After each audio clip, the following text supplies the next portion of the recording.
Good morning and happy Sunday. Ayan, kumusta naman kayo after ng bagyo? Dito guys, umaraw na kahapon pero ngayong Sunday is makulimlim na naman.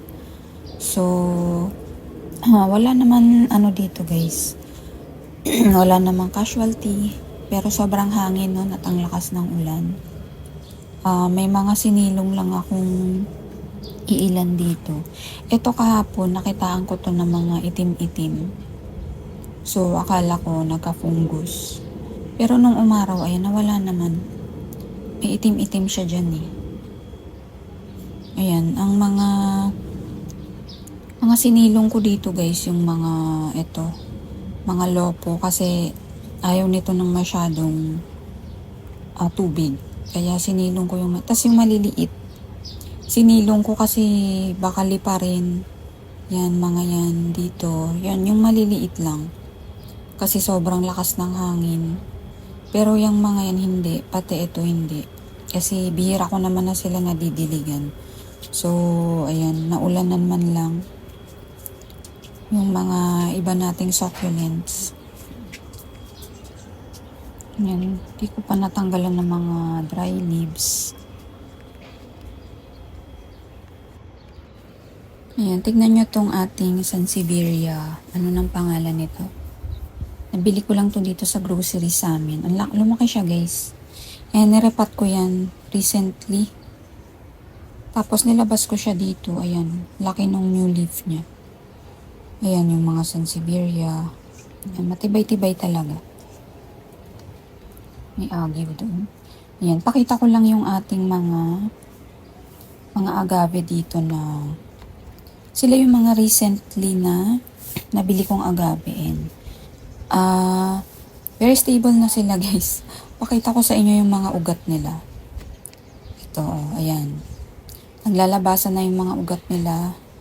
So, siguro mga 6 months na sila. Wala pang 1 year pero need na nila ng repot. Ito yung banana peel. Tapos, meron pa dito. Ito yung pinakabago kong variegated natin na Queen Victoria. Ayan, very very stable na siya din and nagulat ako. May sumisilip na siyang pop. Kung makikita nyo, ayan o. Yan, so may baby na siya kagad and yung ugat niya rin is lumalabas na. So, kailangan na rin itong i-repot. Yan, grabe yung mga ugat nila naglalabasan. Yung isa ko rito, ito si Cubic.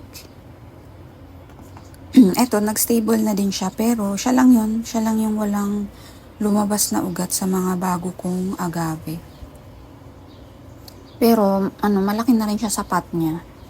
Kailangan na rin yan i-repot. Tapos, ito, pumangit si Stricta dito. Binaba ko kasi to. Kasi nga nung natutulog yung pusa dyan. Ayan, binaba ko yung mga agave dito. Ito pala, ito yung pinakabago. Burnt burgundy. Yan, okay pa siya dyan. Yan lang ang hindi ko i-repat. Ito, una ko nang i-repat yung ating Shoji Rajin. Ayan, ang laki ng pot niya. Yan. And ang bigat niya. Basang-basa. Hindi ko na kayang paghiwalayin yung mga babies dyan. Nakasinlaki niya na kasi ang hirap. Kaya ganyan na lang itsura niya. And ito pa guys, yung malalaki ko dito.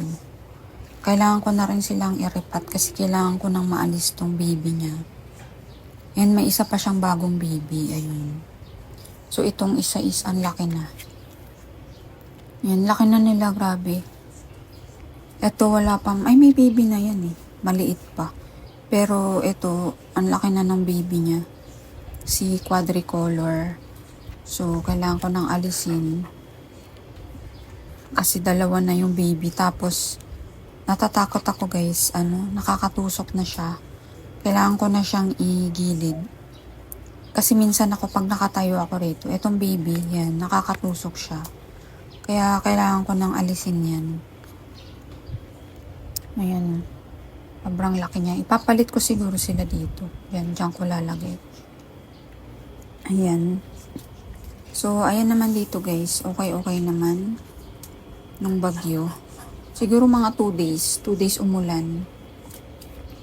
Ayan. Buti na lang umaraw kahapon kasi meron na namang parating. Ayan. Dito naman sa loob. Ayan. Okay naman. So, siguro mag 1 week ko silang hindi diniligan.